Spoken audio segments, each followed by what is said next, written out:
then 5 minutes with each of our student athletes, as has been the routine. Please stand, identify yourselves and the agency that you are with, and we will get started. We're going to go on the right side, Coach, right up the aisle to your right. Once we get the microphone there, he will stand.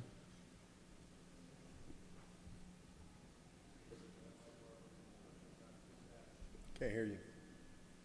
Mike Barber from the Richmond Times-Dispatch. I'm curious, with name, image, likeness opportunities for the athletes now, you've never had to manage a locker room where somebody was getting more than somebody else, somebody was getting something different than somebody else. Do you think, not particularly for your team, but for college football, that's going to be a challenge for coaches to manage that dynamic? I mean, maybe. I've always had to manage a team where some guys played more than others. Some guys played 50 snaps, some guys played 5. So I kind of always had to manage, you know. I think they've managed it well.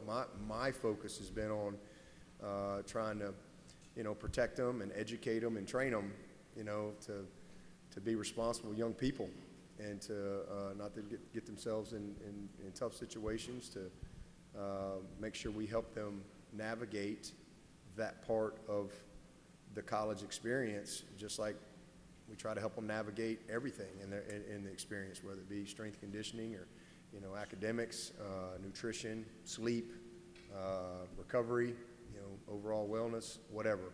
So that's just one other aspect, and it's been really good for us at Clemson. Coach, to your left, first row. Dan Tortora, wakeupcalldt.com right here, Coach. Just what you can say about going into this season and hiring from within at the offensive coordinator and defensive coordinator, your thoughts on Brandon Streeter as well as Wes Goodwin, and why they were the right fit to lead the offensive and defensive sides of the ball. Yeah, first of all, it's not always feasible to promote from within. You know, that's sometimes just, I mean, I've had to go outside multiple times over my career, but I think it's best when you can. But it's got to be the right time, the right fit, and all those boxes checked. But this was an easy decision for me. You know, Wes Goodwin has been with me since December of '08, and I've never been with a guy more prepared. And I'm well aware of, you know, what the headlines would be when I named Wes Goodwin to be the D coordinator at Clemson. Everybody's hitting Google like, who the heck is that?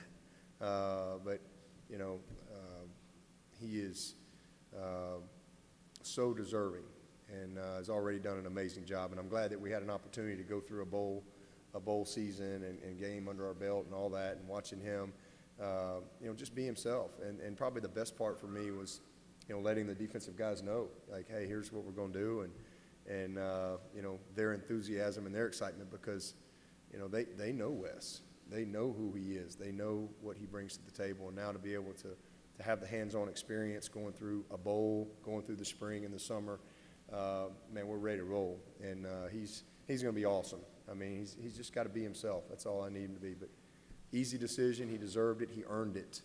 I think when you don't promote people that deserve it and earn it and have earned it, there's a breakdown in culture. And so same thing offensively. Brandon Streeter has been with me since December of 14 when we played in the bowl game against Oklahoma there in Orlando. And he coached Deshaun for 2 years. He recruited Trevor, coached him all 3 years. He recruited DJ, he's recruited Klubnik. And, you know, I mean, he deserves it.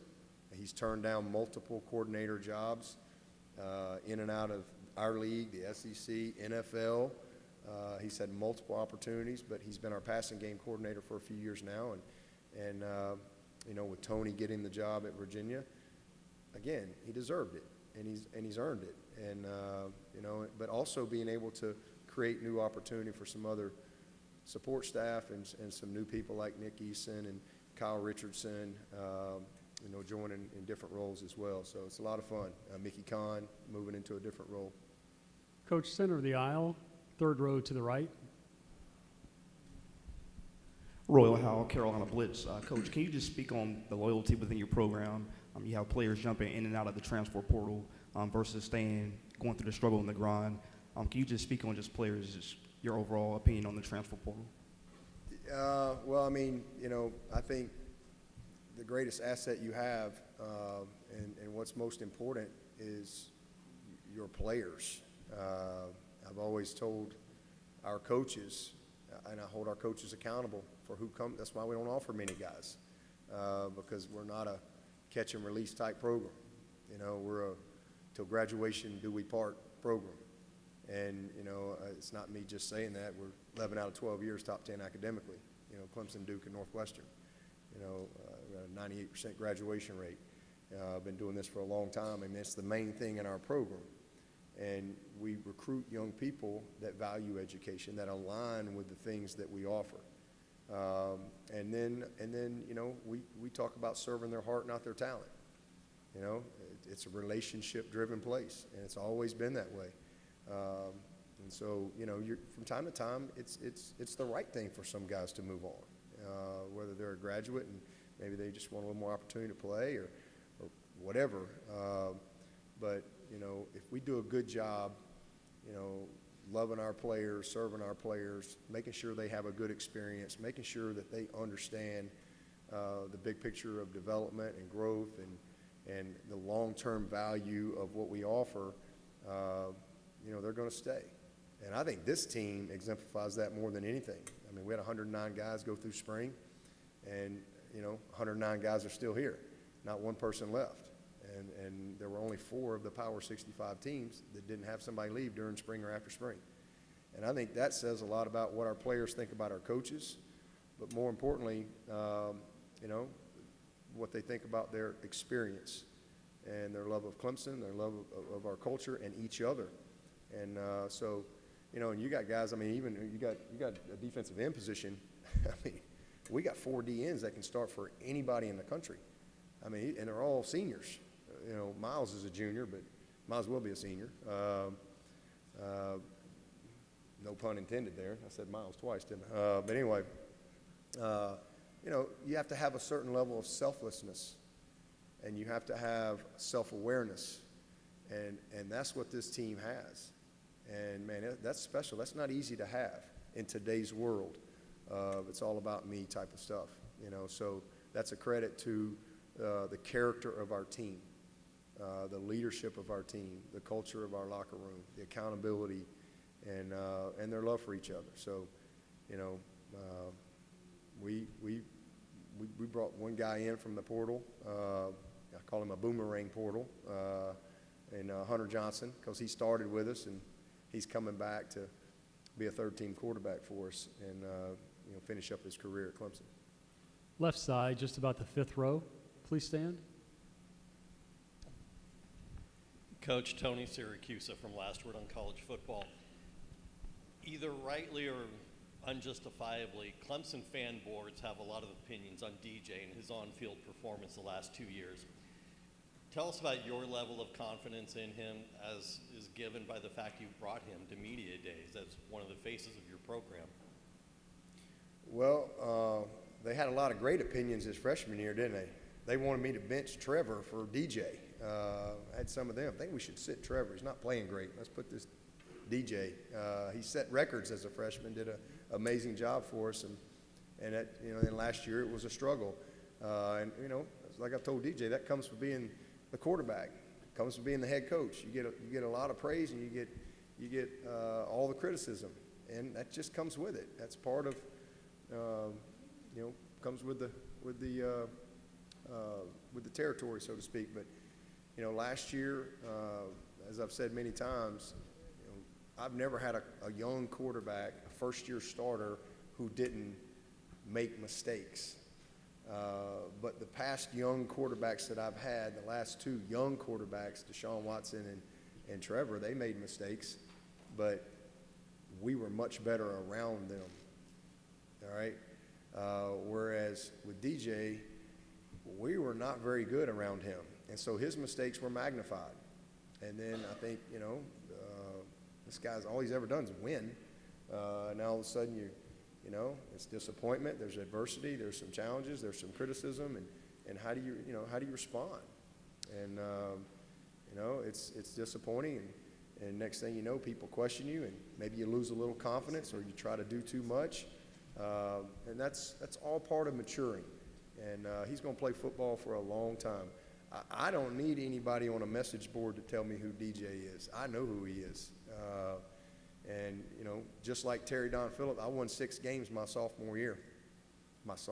second year as the head coach. I won 6 games as the head coach.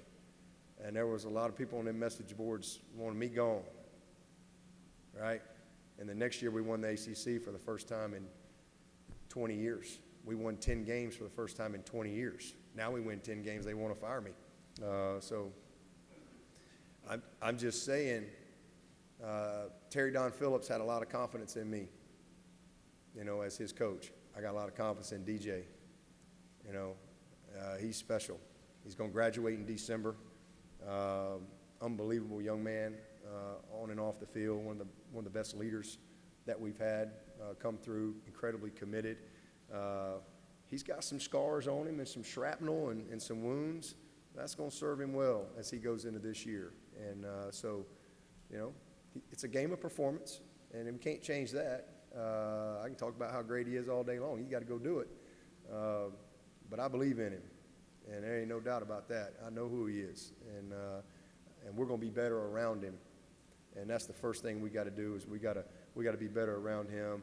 He's got to learn from his mistakes. He's got to, you know, play better in certain areas that he knows, and I believe he's going to do it.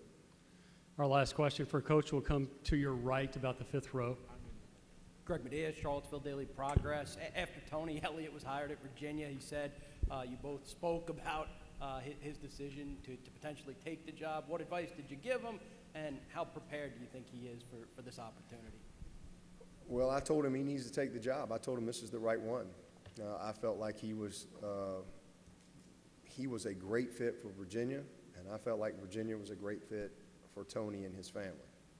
So, you know, he's turned down several head jobs, you know, over the last few years, but I felt like Virginia was the right fit for him. And as far as how prepared he is, he's incredibly prepared. I've been with Tony, 19 years. So I coached Tony. He was a captain for me. He's been around a long time now, and he knows what it looks like. Incredibly smart, and you know, is a very gifted coach. So you know, there's no greater teacher than experience. You know, doing something a lot like DJ. You know, going through this past year and gaining all that experience. There's no greater teacher than that. But as far as being prepared, he's as prepared as anybody could be to go do it for the first time.